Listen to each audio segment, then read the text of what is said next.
If you're like most people, you were not a fan of the bank bailouts during the global financial crisis. And if that's the case, I have good news, I have bad news, and I have really bad news. The good news is bailouts are now illegal. The bad news is banks have made a lot of mistakes similar to the ones they made in the lead up to the GFC. And the really bad news is instead of bailouts, now we have bail-ins. What's a bail-in? Well, this is a bail-in. Oh, Mr. Gamble, so nice to see you. How we doing today? Yeah, I got this email from your bank about orderly liquidation authority. Yeah, it's just standard stuff. Well, my checking account had $1 million in it, and this says it's down to $250,000 now. You bet it is. That doesn't seem like very standard stuff to me. Definitely not. I don't understand. What happened to my money? Well, you see, your account was only insured by the FDIC up to $250,000. Which means your entire balance above $250,000 was unsecured. Yeah. And our bank just failed. Wait, what? Yeah, we took the money that was in your account, which was really just a loan that you made to us at a pathetically low interest rate, I might add, and we made all kinds of risky bets with that money, where we stood to make all the gains, but actually you were taking all of the risk. That sounds like a moral hazard. That is totally a moral hazard. That seems like the same thing you guys did right before the global financial crisis. Exactly. So you made all these empty promises that you'd never do it again, and then you went and did it anyway? We did it anyway. But this time, instead of my tax dollars bailing out your bad decisions, you're just going to drain the money directly from my account? I know, isn't it great? Not at all. Well, it sure is for us. So where's my money now? Poof. You mean it's gone? Gone. But hey, good news, we replaced your money with equity in our bank. So congratulations, boss, you're now a stockholder in this bank. But I don't want stock in your bank. That's too bad. Well, can I sell it? Sure, to anybody who wants to buy stock in a bank that just failed. Well, who's that? Pretty much nobody. But thanks for banking with us, and you have a super day. Now remain calm, folks. This was merely a simulation. But as my Keynesian evil twin pointed out, a bail-in is basically the same thing as a bailout, where banks get rewarded for making bad choices. The difference is, instead of the taxpayers providing that cash, they just take the money directly from their depositors. Today, we're going to talk about everything you need to know about bank bail-ins. We're going to separate the facts from some of the FUD, and we're also going to talk about ways that you could mitigate the risk of a bail-in.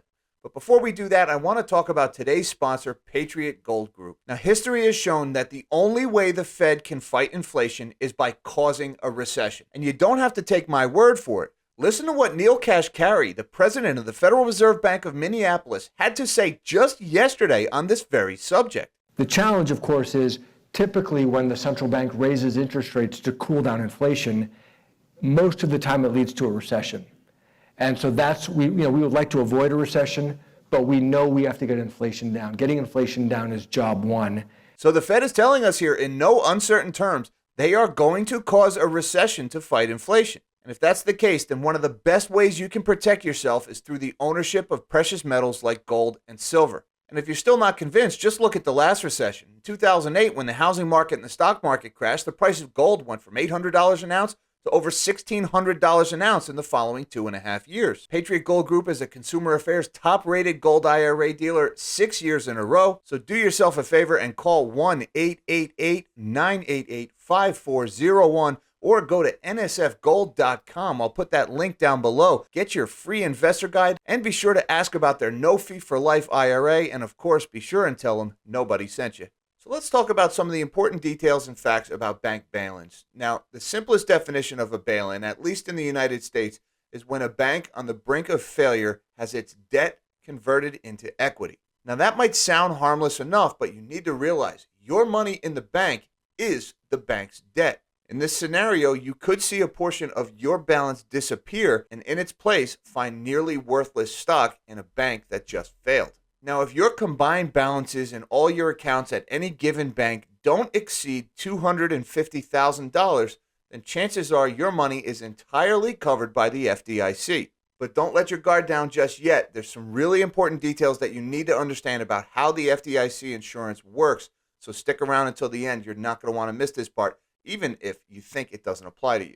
Now, it's also important to realize that bank bail-ins have already happened before. This is not the figment of some paranoid YouTuber's imagination. In 2013, two of the largest banks in Cyprus were bailed in. During that crisis, 47.5% of all bank deposits above 100,000 euros at the Bank of Cyprus were seized, and people at Laiki Bank lost 100% of everything over 100,000 euros.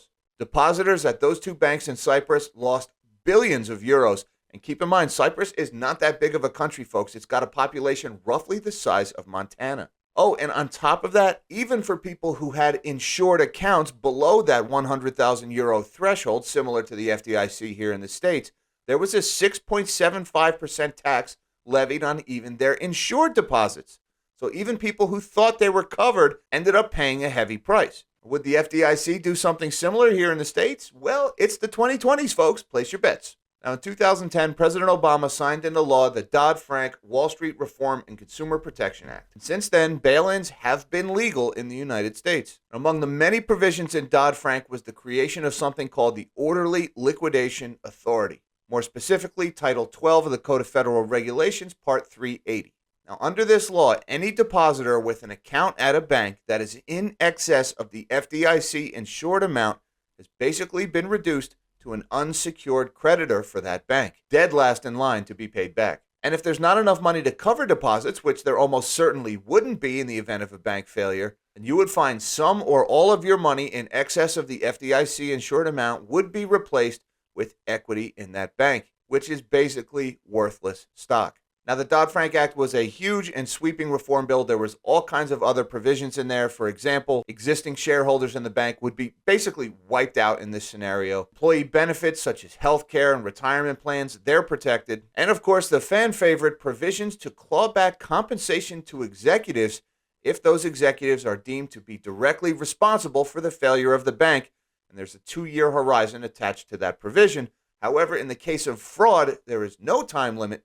So any and all compensation can be clawed back from executives. So this time around, at least on the surface, it looks like there wouldn't be any golden parachutes like we saw in 2008. So you're probably saying to yourself, Jack, this is great, but how do I protect myself? How do I know if I'm vulnerable? Well, to understand your exposure to a bail-in, you need to understand how FDIC insurance works. First of all, let's talk about the types of accounts that are covered. FDIC insurance covers savings accounts, checking accounts, money markets, certificates of deposit, and even some prepaid bank cards. Now, if you're not sure if your particular account is covered by FDIC insurance, you may want to reach out to your financial institution or check the fine print and all that paperwork attached to your account to see what your FDIC coverage is. Now, it's also very important to understand who is covered by the FDIC, not just what's covered. The Commission has several different ownership categories. These categories include things like single accounts, joint accounts, corporate accounts, and a few others. And while the specifics may vary, the law basically says that you're covered up to $250,000 per person, per ownership category, per bank. Now that is really important right there, because if you have a single savings account and a single checking account at the same bank, both of these accounts would be owned by the same person in the same ownership category and at the same bank, and so your combined coverage is only $250,000. Now, if that same person had a single savings account at one bank and a single checking account at a different bank, well, now your FDIC protection would be $500,000, because although you have two different accounts in the same ownership category, they're held at two different banks, so you've got $250,000 in coverage for each account at each bank. Now, conversely, let's say you have a single savings account at one bank, and at the same bank you have a joint checking account. Well, the single savings and the joint checking are in two different ownership categories, so even though they're at the same bank, each of those accounts would be protected up to $250,000 for a combined coverage of $500,000.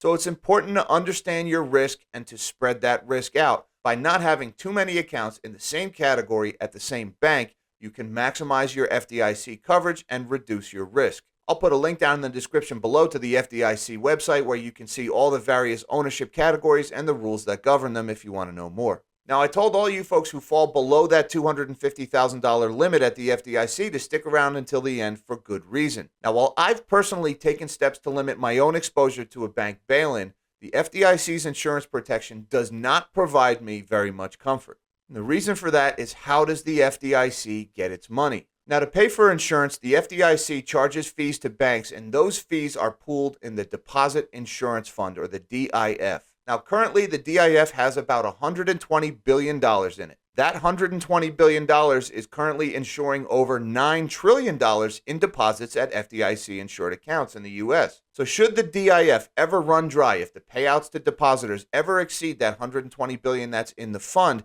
the FDIC would have to borrow the rest of the money from the U.S. Treasury. Now, this is where things get messy because our Treasury already operates at a deficit. So where would the U.S. Treasury get money? Well, the U.S. Treasury would have to issue bonds, i.e. they would have to borrow the money. Now, in the event of widespread bank failure, if the FDIC had to borrow hundreds of billions of dollars from the Treasury would have to borrow all that money from the bond market by issuing all those bonds.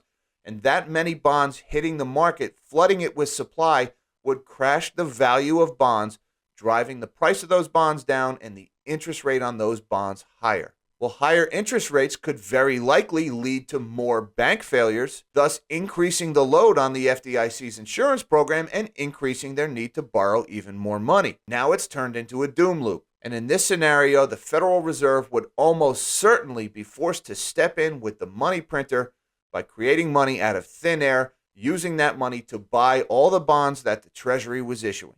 In other words, in the event of widespread bank failure, the chances are that FDIC insurance that is protecting your account would really just be printed money from the Federal Reserve. And even though you'll get your $250,000 back, the ensuing hyperinflation could make that money next to worthless. All the more reason to not just spread out your risk, but also to at least partially unbank yourself through the ownership of physical precious metals or Bitcoin in cold storage.